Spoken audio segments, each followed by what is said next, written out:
Esta es la segunda parte de una serie que acabamos de iniciar titulada ¿Cuándo iniciará la tribulación? Si lo quieren apuntar para que continúen con esta serie, esta es la segunda parte. En la primera parte que compartí hace algunas horas, pues di un panorama geopolítico de toda la situación que ha suscitado la invasión a Ucrania, la alianza rusa, China, iraní y Turquía, profetizada hace 2700 años, la forma como el mundo se ha desarticulado a tal grado donde pues ya realmente la gente están como borreguitos, siguiendo todo lo que se les dice, sin investigar, sin usar el sentido común, sin consultar con expertos acerca de todo lo que está pasando. En fin, vivimos un mundo muy difícil. Y una de las cosas más importantes es que la Biblia nos revela que vendrá sobre el mundo un periodo de tiempo de terribles catástrofes. No son comparables con nada de lo que en toda la historia, escuchen esto, ni siquiera con el diluvio universal de los tiempos de Noé. Porque vino el diluvio, ¿verdad? Y murieron inmediatamente todos los seres humanos, menos 8 personas. Noé, su esposa, sus 3 hijos y las 3 esposas de sus hijos. Pero lo que se viene en el mundo se compara en la Biblia con los dolores de parto de una mujer. Cuando una mujer entra en dolores de parto, ya casi al iniciar el 9º mes, vienen dolores, van aumentando hasta que se rompe la fuente y llega la criatura tan esperada con el último dolor. Cristo comparó estos dolores de parto como se iba a llevar a cabo o como se iba a suceder los elementos geopolíticos, filosóficos, religiosos en el planeta Tierra antes de que Él venga por segunda vez. Y Cristo nos enseña, y sus apóstoles también muy claramente, que debíamos mantenernos vigilantes. Dice en Lucas 21:30 en adelante, para que sean dignos de escapar. ¿De escapar de qué? Pues de la tribulación. ¿De qué otra cosa vamos a poder escapar, verdad? Porque hay personas que enseñan que la iglesia va a atravesar la tribulación. Pero cuando este estudio nos va a ayudar a ampliar nuestra capacidad de comprensión teológica y bíblicamente para entender que es imposible que la iglesia atraviese la gran tribulación. Nos vamos antes. Tal vez ahorita saliendo, tal vez ahorita en la noche, mañana, la semana que entra, no sabemos el día y la hora, pero ya los cascos del Apocalipsis se encuentran sonando en el cielo. Y a la voz del novio está gritándole a la novia: vengo por ustedes, prepárate, porque muchos en ese momento me dirán: Señor, Señor, y les contestaré: yo nunca te conocí. Hablamos lenguas, hicimos milagros. También los demonios pueden imitar los dones y pueden imitar los milagros. Nunca los conocí porque nunca hicieron mi voluntad. ¿Y cuál es la voluntad de un cristiano? Bueno, cuando se formó la iglesia, desde el inicio de la iglesia, Hechos 1:8, y recibirán poder cuando haya venido el Espíritu Santo y me serán testigos. Entonces, la voluntad de Dios es que tú y tú y tú y yo y todos los que seguimos a Jesús hablemos del amor de la cruz. Le hables a tu familia, le des testimonio de lo que Dios hizo en tu vida. Puedes comenzar con eso: fíjate que pues yo era así y era así, etcétera, etcétera. En la Navidad, en una fiesta, en un cumpleaños, y mi vida cambió. ¿Y por qué? Pues conocí a Jesucristo. Oye, pues yo también sigo a Dios, etcétera, etcétera. Y le contestas tú: ¿a cuál Dios? Los hindúes tenían 6 millones de dioses. Entonces la gente tiene muchas escapatorias, ¿verdad? Yo sigo a Jesús. Una vez le pregunté a una persona y le dije: ¿a cuál? ¿Cómo que a cuál? Le dije: mi cuñado se llama Jesús. O sea, dice, seguimos a Jesús. Bueno, hay cantidades de Jesuses, ¿no? Y el Jesús de la Biblia es otra cosa. Entonces vamos adiestrándonos para prepararnos para estar mejor listos para estos tiempos que vivimos. Muy bien. Muchas personas creen que el rapto de la iglesia va a ser el inicio de la tribulación. O sea, desaparecemos del mundo millones de personas y en ese momento comienza el anticristo a confirmar un pacto con los judíos y con varias naciones árabes. Sin embargo, no es eso lo que enseña la Biblia. El principal propósito de la tribulación, y la tribulación no se inicia con el rapto de la iglesia. Podemos irnos, por ejemplo, hoy en la noche en el rapto de la iglesia, viene Cristo mañana por nosotros, y pueden pasar un mes, 2 meses o tal vez un año cuando comience la tribulación. Entonces no necesariamente viene el rapto e inmediatamente comienza la tribulación. La tribulación, los que quieran apuntar, comienza, tiene su inicio cuando el anticristo confirme un pacto de paz con la nación de Israel y con naciones árabes. Abran sus Biblias en el libro de Daniel, capítulo 9, versículo 27. Daniel 9, versículo 27. En este capítulo 9 de Daniel, de los versículos 24 al 27, se encuentra la famosa semana 70 de Daniel. Porque hace 2600 años, Daniel se encontraba en Babilonia cuando comenzó a leer al profeta Jeremías.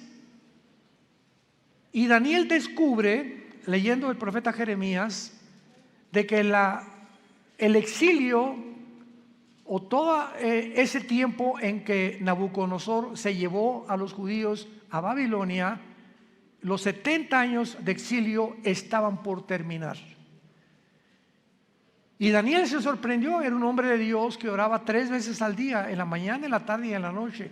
Estamos hablando de 1 a 2 horas diarias, perdón, en cada término de su oración. Entonces se hinca Daniel en el capítulo 9 y comienza a orar a Dios. Señor, ya va a terminar la cautividad babilónica. Jeremías profetizó que serían 70 años y como él era un hombre que estudiaba la Biblia, como muchos cristianos, me espero que lo estén haciendo, estaba consciente de lo que iba a pasar. Entonces Daniel, después de orar, Dios le manda un ángel y el ángel baja del cielo y antes de que el ángel llegue a Babilonia o a donde estaba Daniel, Satanás envía a otro principado, al principado tal vez de Grecia o de Persia, para impedir que el ángel que mandaba Dios llegara a la tierra y le diera a Daniel el programa o la respuesta de cuánto faltaba para que Dios terminara con la nación de Israel. Entonces hay una guerra en el cielo, está en el capítulo 10 de Daniel, hay una guerra en el cielo, finalmente el ángel llega hasta donde era Daniel y el ángel le revela a Daniel todo el programa cronológicamente de la nación de Israel. Porque todo el Antiguo Testamento, el pueblo de Dios es Israel. El Nuevo Testamento es la iglesia. Y la iglesia no es Israel, ni Israel es la iglesia. Son 2 entidades completamente diferentes. Israel no era el cuerpo de Cristo como se formó con la iglesia. Nosotros somos el cuerpo de Cristo. Israel era la esposa del Padre y Dios se divorcia, le da cartas de divorcio a Israel y hasta el momento Israel, el antiguo pueblo de Dios, se encuentra en la banca y Dios forma a una entidad nueva que se llama la iglesia desde hace 2000 años después de la resurrección de Jesucristo y desde el día de Pentecostés. Entonces la iglesia es una entidad completamente diferente de Israel. Entonces Dios, el ángel le dice a Daniel, Daniel, Dios tiene 490 años en su programa para terminar con la nación de Israel. Y la palabra que se usa aquí son 70 semanas. Así dice el versículo 24. 70 semanas están determinadas, decretadas sobre tu pueblo Israel y sobre tu santa ciudad Jerusalén. Los judíos tenían semanas de días y tenían semanas de años.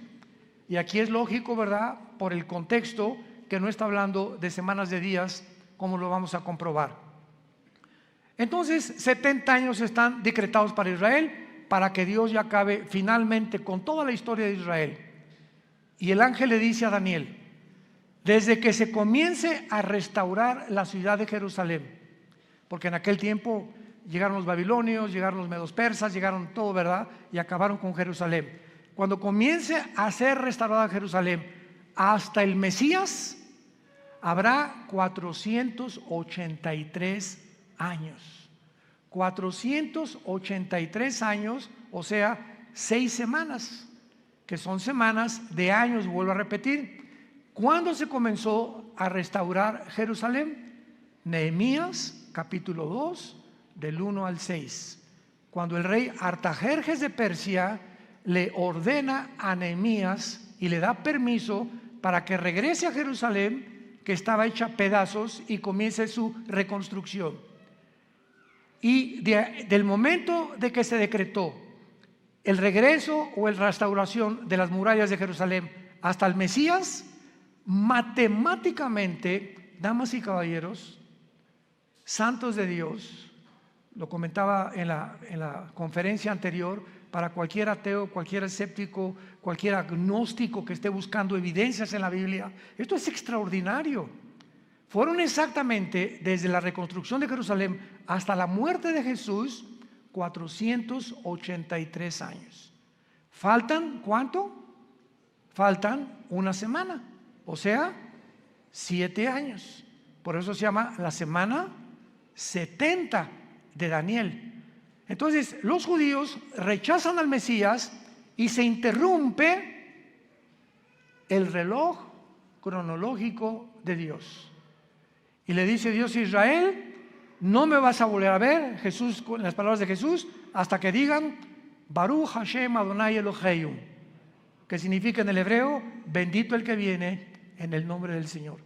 Hasta que ustedes me reconozcan como Mesías, no vuelvo a tratar con la nación de Israel. Entonces Dios se vuelve y forma una nueva entidad llamada la iglesia. Y la palabra iglesia, eclesia en el griego, significa los que Dios llama fuera del mundo espiritualmente. Nos envía a Dios a su espíritu a morar dentro de nosotros para que tengamos el valor. No nos dio espíritu de cobardía, le dice Pablo a Timoteo, sino de poder y dominio propio, para que tengamos el valor de hablar del Mesías al mundo, de hablar del amor de Dios a mi familia, a mis suegros, a mis hijos, a mis padres, a mis compañeros de la oficina, en el bufete, en el consultorio médico, para hablar y decirle al mundo su necesidad profunda, intrínseca, de recibir al Salvador. Ese es el valor que una persona que no tiene a Cristo no testifica. Si tú te llamas cristiano y nunca has hablado de Cristo, dudo que tu cristianismo sea real. Muy bien. Entonces, esta semana que le falta Dios a tratar con Israel, se interrumpe por el periodo o la dispensación de la época de la iglesia, que tiene que durar 2000 años. ¿Por qué 2000 años? Porque de Adán a Abraham, 2000 años, de Abraham a Cristo, 2000 años, y de Cristo a cuando termina la iglesia, 2000 años, o sea, 6000 años. Dios creó el mundo, el universo, en 7 días, ¿se acuerdan? Génesis capítulo 2. Entonces, este séptimo día, dice el Salmo 90 y 2 de Pedro 3, que para Dios un día son 1000 años, y 1000 años es como un día. Entonces, Dios establece su reloj cronológico desde los 6 días de la creación, que son un símbolo de lo que va a durar la historia del ser humano en este planeta. 6000 años nada más. Y cuando entremos al milenio, al séptimo día, vamos a entrar al reino mesiánico que serán nuestras vacaciones. Pero ya no vamos a hablar de eso ni nos vamos a adelantar. Es importante que nos ubiquemos ahorita en lo que estamos hablando de la semana 70 de Daniel. Entonces, Israel, ahí nos vemos. Ya no te voy a ver hasta que usted me reconozca. Mientras tanto, Dios se voltea, porque la Biblia dice, los ojos de Jehová están sobre los justos. Y cuando habla la Biblia de los ojos de Jehová, se refiere a su presencia. Entonces, cuando Dios dice, me volteo y no te veo, significa, Dios te ha dejado. Haz lo que tú quieras, Pepito, haz lo que quieras, Carmelita, ya no me vuelvo a meter con tu vida. Y se voltea a Dios y te deja que te hundas y toques fondo.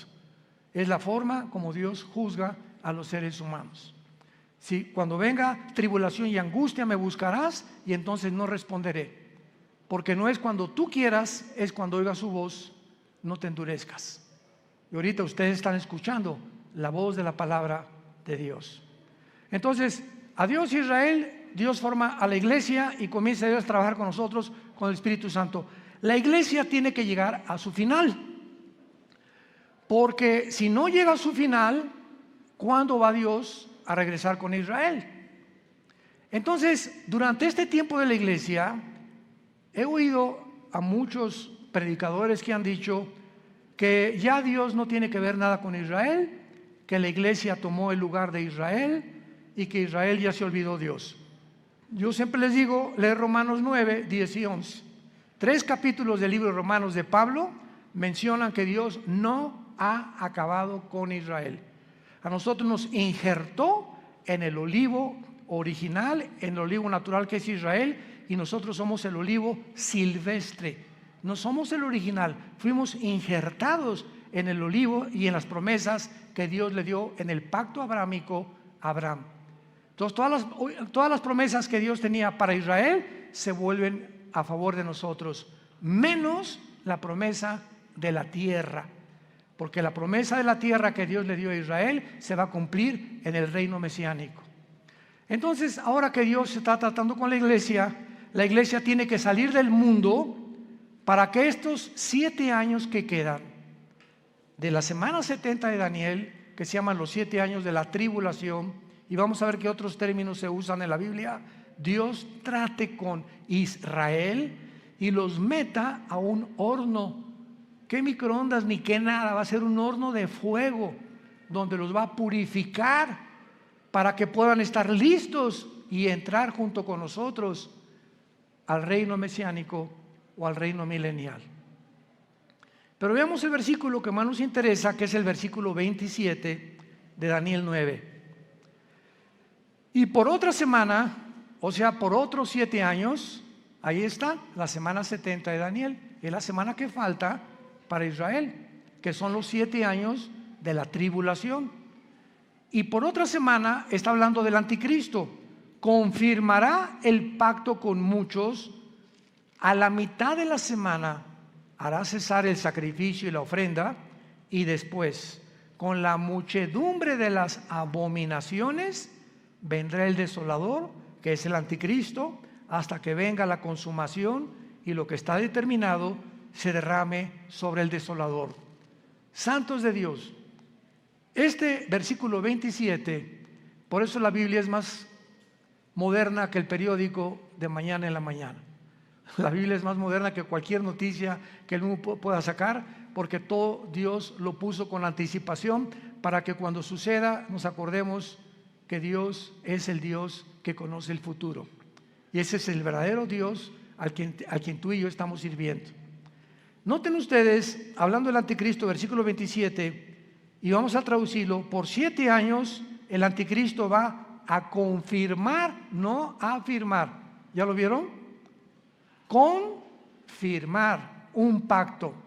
Esto significa que cuando nos vayamos nosotros y el anticristo se siente con los rabinos judíos o con los gobernantes de Israel actuales, o no sabemos quiénes serán, para firmar un pacto, confirmar un pacto, estos gobernantes judíos van a aceptar que este hombre les garantice la paz por 7 años, por la semana 70 de Daniel, que son 7 años.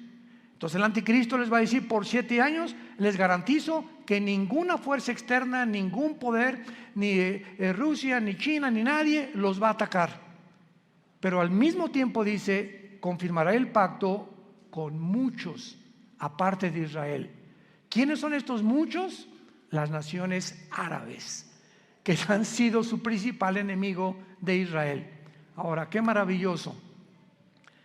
Desde 1948 que Israel se estableció como nación soberana, independiente y libre, y el mundo estupefacto volteó hacia Israel, en un día se formó una nación, después de casi 2000 años que estuvieron exiliados por todo el mundo. Entonces, esto es impresionante, porque desde 1948 hasta principios de este siglo, síganme con cuidado, hasta principios de este siglo, solo dos naciones árabes habían firmado pactos de paz con Israel: Jordania y Egipto, que todavía permanecen estos paz con Israel. Pero en estos últimos meses de la administración de Trump y la administración de los demócratas en Estados Unidos, las naciones árabes, aparte de Egipto y Jordania, cosa que nunca se había visto en la historia, comenzaron a decirle a Israel: ¿nos das chance de estar bajo tu paraguas? ¿Qué? ¿What? ¿Nos das oportunidad de que quedemos bajo su protección? ¿Cómo? ¿Qué hizo que las naciones árabes comenzaran? Bahrein, los Emiratos Árabes Unidos, Sudán, Marruecos, le estén pidiendo ayuda a Israel a entrar en lo que se llama el Acuerdo de Abraham, que firmó Israel con los Emiratos Árabes, con Bahrein, puras ciudades árabes, y últimamente ya son casi 6 o 7 naciones árabes que están bajo el paraguas de Israel por causa de Irán. Porque Irán comienza a bombardear a Arabia Saudita hace 1 o 2 años, a sus pozos petroleros, y Estados Unidos no interviene, ni tampoco Israel, porque Israel no tiene ningún pacto con Arabia Saudita, es la nación más grande de toda la península arábica. Entonces se dan cuenta los árabes que si Estados Unidos no los protege ya, solamente les queda la aviación y el ejército de Israel, que es el ejército más poderoso del mundo entero. Así de chiquititos, pero bien picosos. Entonces comienzan a pedirle ayuda a Israel: oye, vamos a hacer un acuerdo. Israel feliz, ¿verdad? Porque ahora Israel les da protección y se están protegiendo más y más y más. Y cuando dice que el anticristo va a firmar con Israel y con muchos, ya son 7 naciones árabes las que han firmado el Acuerdo de Abraham. Falta Arabia Saudita. Y Arabia Saudita, ahora que vino el presidente Biden a Arabia, todo el mundo, primero fue Israel, después fue Arabia, todo el mundo estaba esperando porque él venía a eso. Pues vamos a convencerlos de que firmen y se unan a Israel.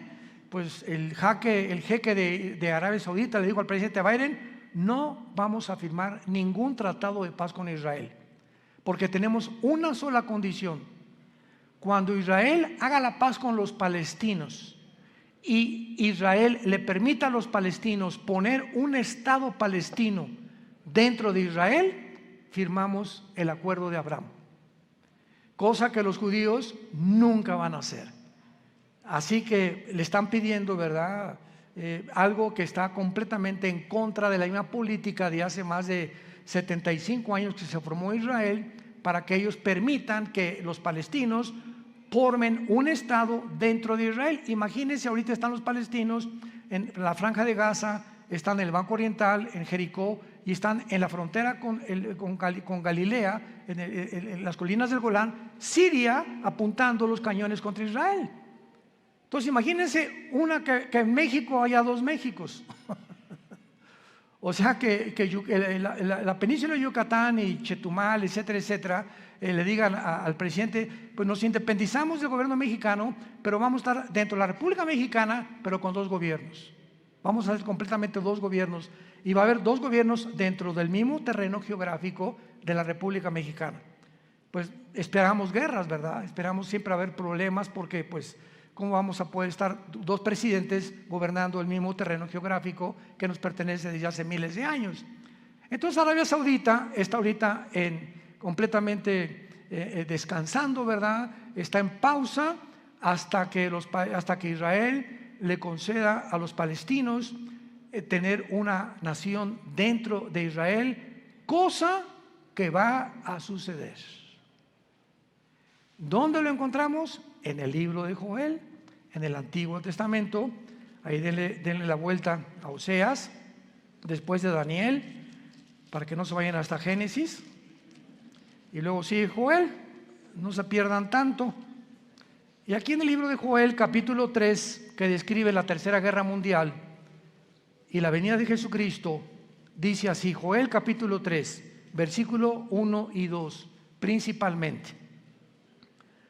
Porque he aquí que en aquellos días y en aquel tiempo en que haré volver la cautividad de Judá y de Jerusalén, reuniré a todas las naciones y las haré descender al valle de Josafat, o sea, al valle del Meguido, donde será y se librará la Tercera Guerra Mundial, conocida como la batalla del Armagedón, que se encuentra en Apocalipsis 16, del 12 al 14.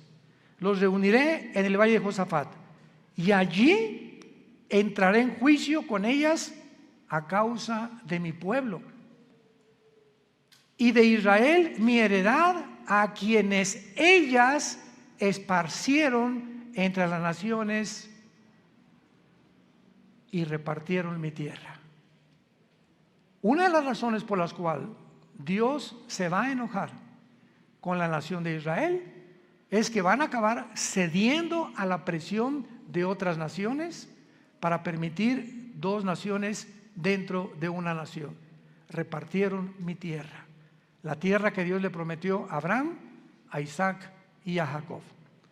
Muy bien, ahora veamos este famoso pacto de paz o tratado que confirmará el anticristo, porque hay 5 cosas claves de este tratado, los que lo quieran apuntar. Número 1,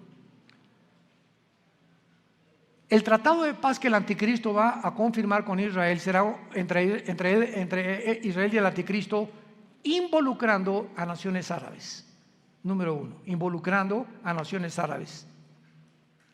Puesto que el anticristo tiene que surgir de alguna de las naciones que formaron el antiguo imperio romano, él será el principal protagonista. Ahora vean esto.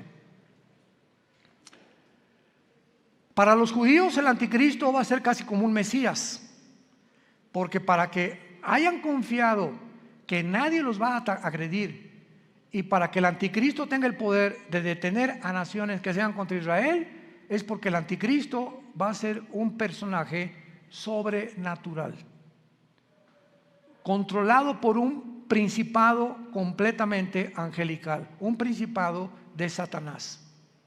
Ahora esto es muy importante, ¿verdad?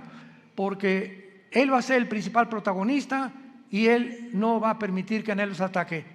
Antes de que el anticristo firme este tratado, va a haber 2 guerras en Israel que están mañana en el periódico delante de nosotros.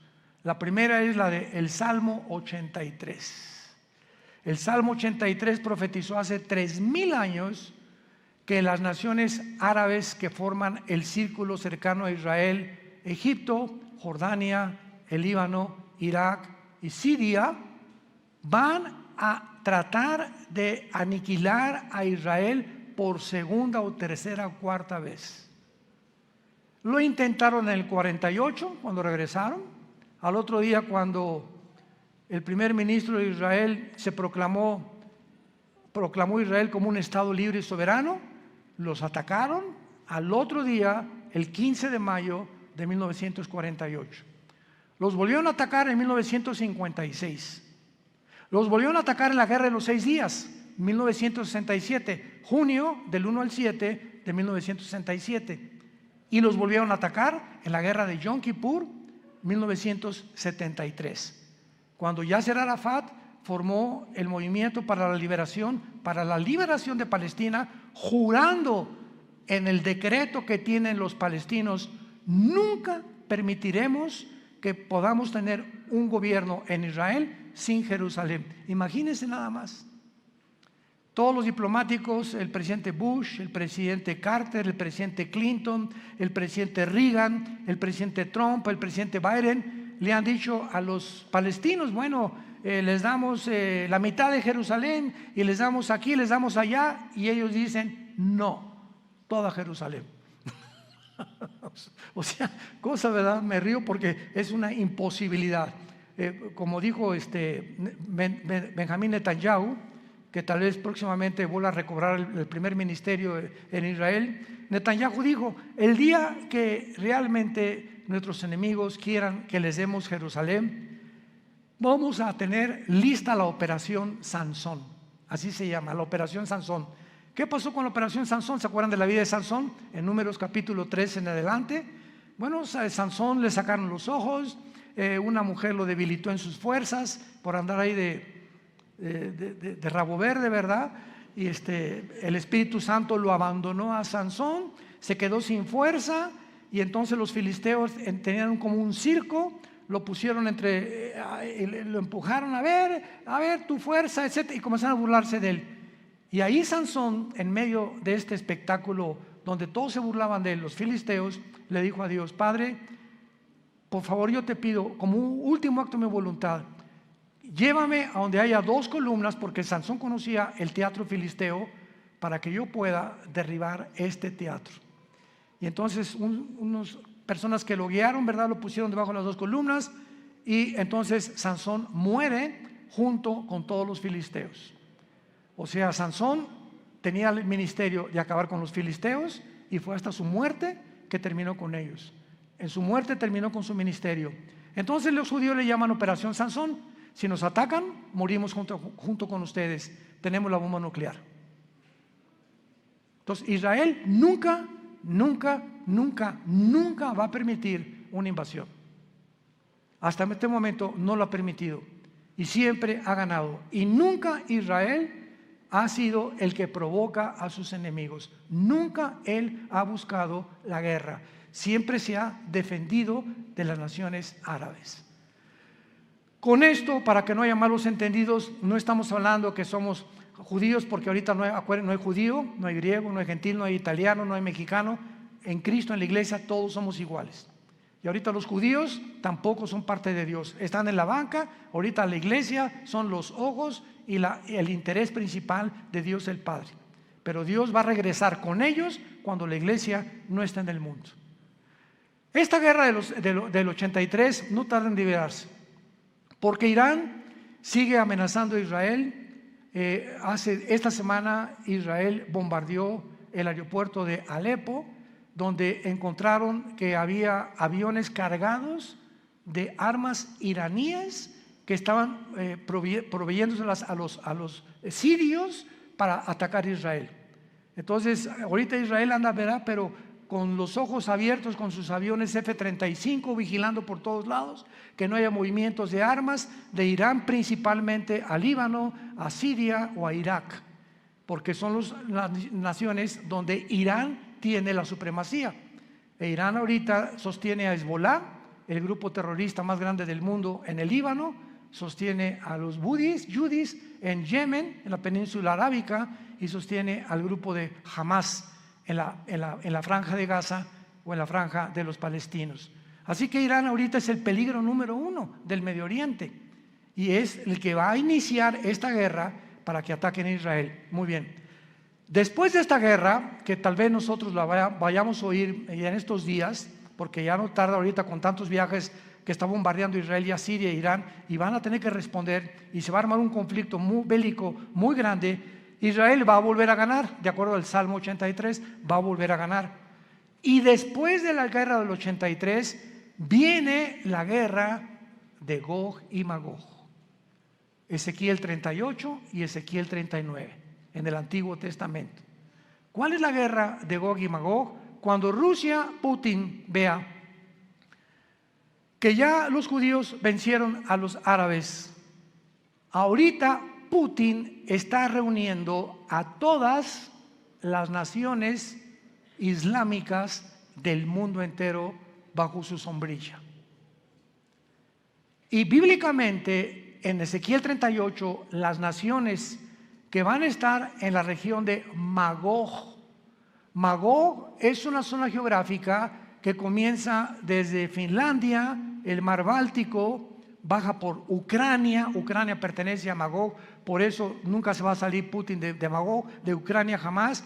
Kirguistán, Uzbekistán, Kazajistán, Afganistán, Pakistán y todas las regiones del mar Báltico y del mar Negro que están al sur de Rusia, que se dividieron de Rusia en 1991, cuando el comunismo cayó, se perdió Rusia, la Unión Soviética, el 30% de su territorio, que son todas estas naciones que ahora son independientes de Rusia.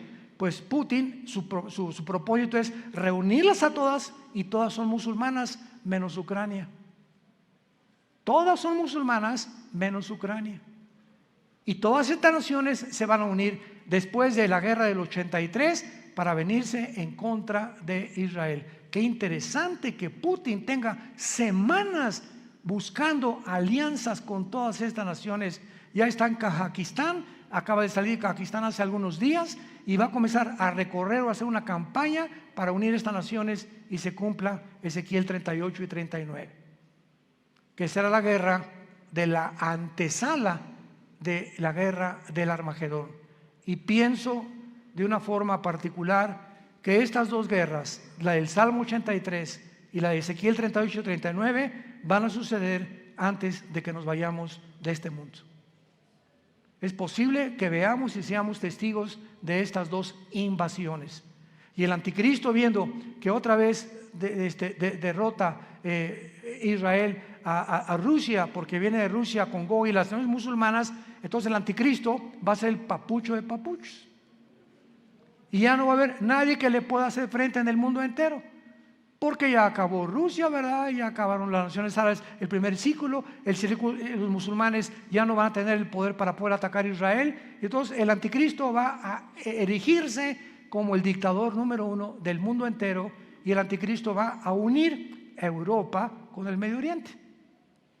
Se van a formar dos continentes, Asia, Medio Oriente y Europa, en una mezcla. Daniel capítulo 7, los 10 cuernos y los 10 dedos de la estatua de Nabucodonosor, y de entre estas 10 naciones, 5 de Europa y 5 del Medio Oriente, dentro de una de ellas, Daniel 7 dice, surgirá el anticristo. Así que no especulemos que el anticristo es el Papa, o que Obama tiene cara del anticristo también, o que el príncipe Felipe por aquí por allá, o que Gorbachov se murió hace 3 días, así que tampoco podía ser el anticristo. Decían que porque tenía un lunar aquí era el 666. Bueno, ha habido tantas especulaciones, ¿no? Nunca sabremos cuándo va a surgir el anticristo hasta que oigamos. Pongan atención, santos de Dios, hasta que oigamos. Se formó un G10, ahorita hay un G7.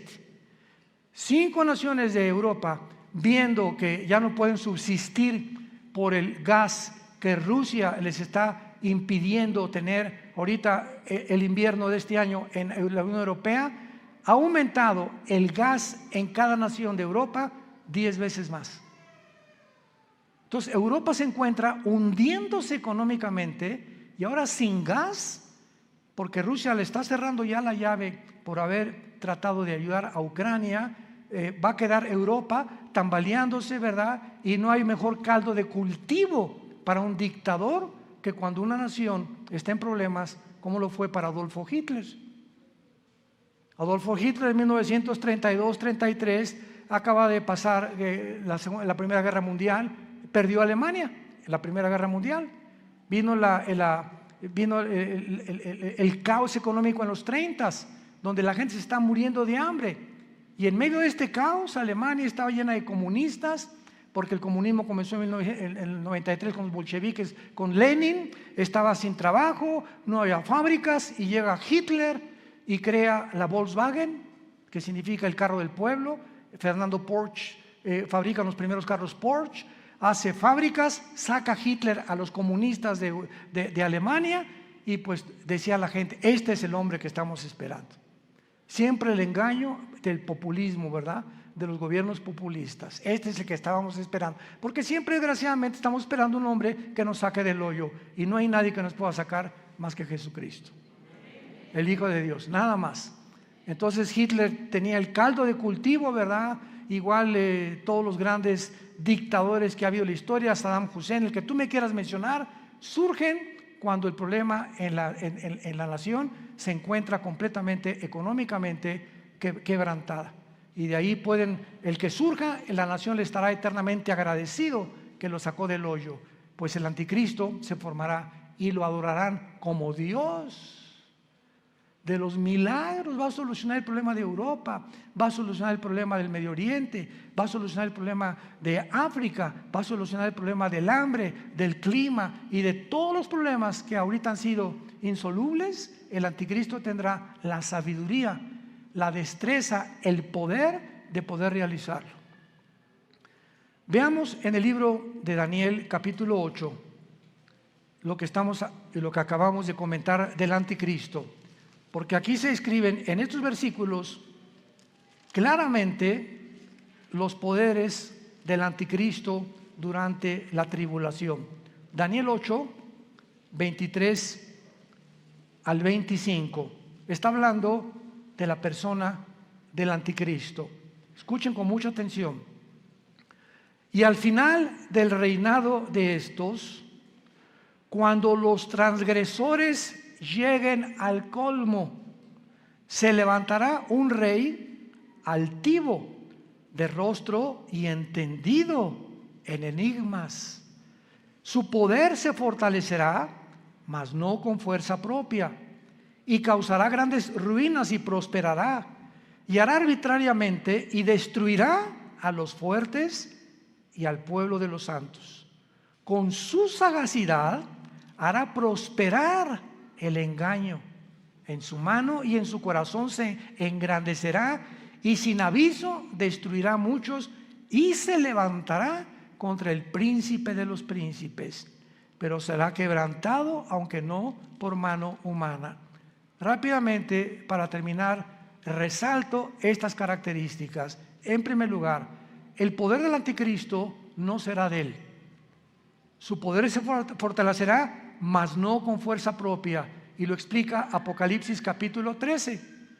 Y Satanás le entregó su autoridad, y le entregó su poder, y le entregó su sabiduría al anticristo. Por eso dice, su poder se fortalecerá, pero no de él. Todo lo que él haga será porque estará completamente poseído por principados demoníacos. En segundo lugar, dice el versículo 23, que va a ser un rey altivo de rostro y entendido en enigmas. Apunte la palabra en hebreo enigmas, que es chida, no chiro, chida, C-H-I-D-H-A, chida. Escuchen lo que significa la palabra chida. Significa dichos o cosas difíciles de resolver, problemas para la inteligencia común del ser humano. O sea, que él va a tener una capacidad sobrenatural, científica, filosófica, política, religiosa, que va a asombrar a la mente más brillante que pueda en ese tiempo existir en el mundo. Entendido en enigmas, su poder se fortalecerá, prosperará y hará arbitrariamente y destruirá a los santos con su sagacidad. Esta palabra sagacidad es la palabra sekel en el hebreo, S y con K, sekel, apúntala, que significa inteligencia para resolver crisis. Con su inteligencia para resolver crisis hará prosperar el engaño. O sea, todo su reino será de engaño, de mentiras, de promesas falsas, porque a los 3 años y medio, en lugar de los 7 años, entrará al templo judío, les permitirá reconstruir el tercer templo a los judíos, los traicionará a los judíos y comenzará la persecución. Mateo 24, 15 al 20. Así que nos encontramos, hermanos, ante un panorama delante de nosotros que es muy claro, porque será un pacto firme el que él va a confirmar. Va a iniciarse con 7 años de falsas promesas. Les dará a los judíos el derecho de reconstruir el templo y a los 3 años y medio profanará el templo, persiguiendo a los judíos y a los cristianos que queden en aquellos días. Tenemos ante nosotros una película, por eso se llama el Apocalipsis. ¿Saben qué significa la palabra Apocalipsis? Viene del griego descorrer la cortina, es lo que significa, descorrer la cortina. Dios en el Apocalipsis nos descorre las cortinas que nadie con su inteligencia natural o humana puede penetrar en el futuro más que el Dios de la Biblia. Nos corre y nos abre la ventana para que nos asomemos y nos diga: he aquí, vengo en breve. Dichosos los que lavan sus ropas para tener derecho al árbol de la vida, y para que sepan que en cualquier momento vengo por ustedes, y muchos se arrepentirán, se jalarán los pelos al darse cuenta que era demasiado tarde, porque nunca hiciste firme tu vocación y tu elección. La puedes tú hacer en esta tarde a través de la convicción que el Espíritu Santo causa en tu corazón. Oremos. Te damos gracias, Padre y Dios de Jesucristo nuestro Señor, el gran pastor de las ovejas, por el pacto sempiterno. Oramos que Dios te haga hacer, que te motive y que tu pueblo pueda despertar, Señor, porque tu pueblo está dormido. Hay un engaño operando en el mundo entero ya, haciéndonos creer cosas que no son reales.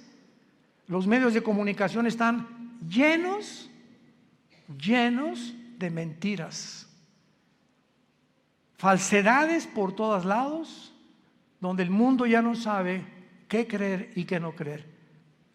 Pero tenemos la palabra profética más segura, a la cual haríamos bien en estar atentos como una antorcha que alumbra en lugar oscuro hasta que el lucero de la mañana salga en nuestros corazones. Gracias, Padre, por tan grande salvación, por esa cruz donde tu Hijo le pusieron espinas en la cabeza, clavos en las manos y clavos en los pies, y desangrando y agonizando, Él pudo expresar las palabras más sublimes que un hombre en ese estado pueda expresar: perdónalos porque no saben lo que hacen. Pero en este momento tú ya sí sabes que Él murió por ti, para pagar por tus pecados, que fue enterrado, crucificado y resucitado a los 3 días, y que tú necesitas abrazar esa cruz hoy, que tu corazón está preparado, e invitarlo a tu vida como tu Señor y Salvador.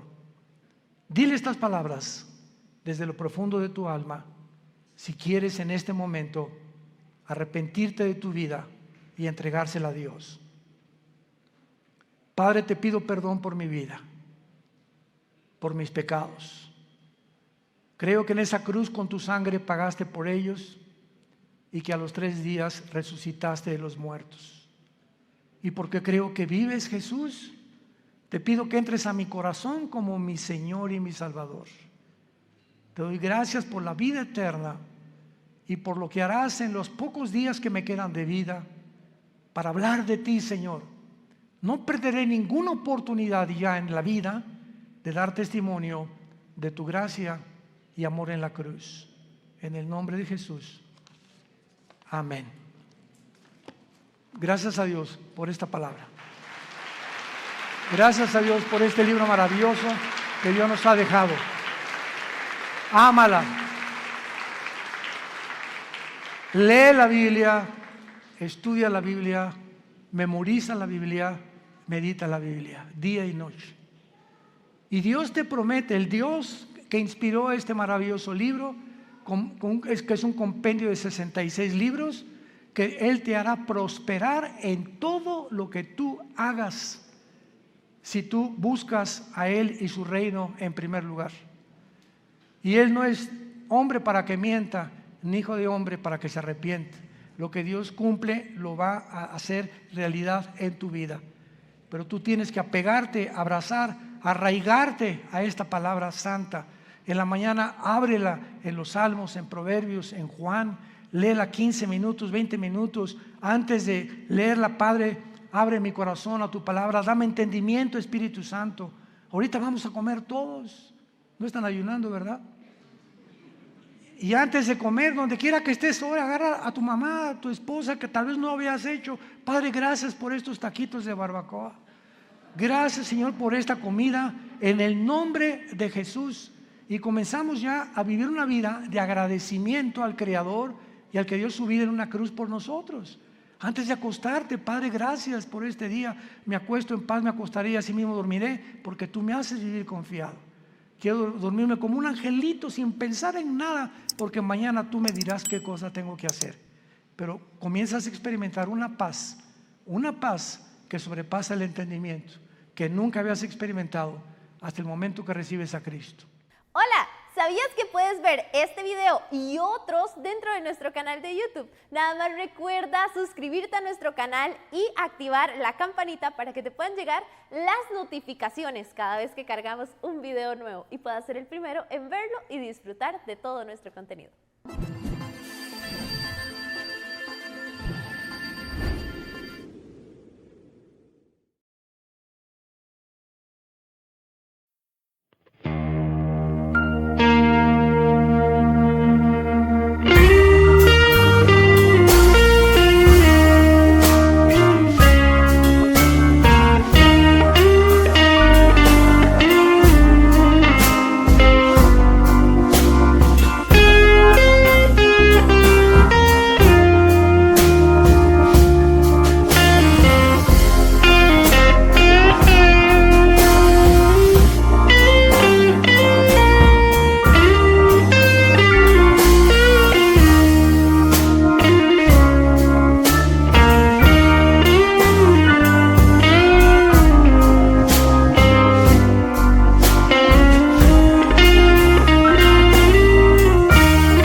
Dios.